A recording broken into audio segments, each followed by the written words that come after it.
ഇത്തിരി. പേര് പോലെ തന്നെ. ആളൊരിത്തിരിയേ ഉള്ളു കേട്ടോ. ആളൊരുപടി സുന്ദരിയാണേ. വാലിട്ടെഴുതിയ കണ്ണും ഉപ്പൂറ്റി വരെയുള്ള മുടിയും. ഇത്തിരി പെണ്ണ് ഇത്തിരി സുന്ദരി തന്നെ.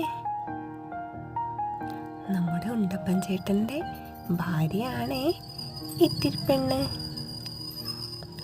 ഉണ്ടപ്പൻ ചേട്ടനെ പോലെയൊന്നല്ല. ആള് ഭയങ്കര ധൈര്യശാലിയാ. ഒന്നിനും പേടില്ല. പഴമല്ലിക്കാട്ടിലെ പടുകൂറ്റൻ ആലിൻചോട്ടിലെ ചാമിത്തറയിൽ ഒറ്റയ്ക്ക് പോയി വിളക്ക് വയ്ക്കും ഈ മിടുക്കി പെണ്ണ്.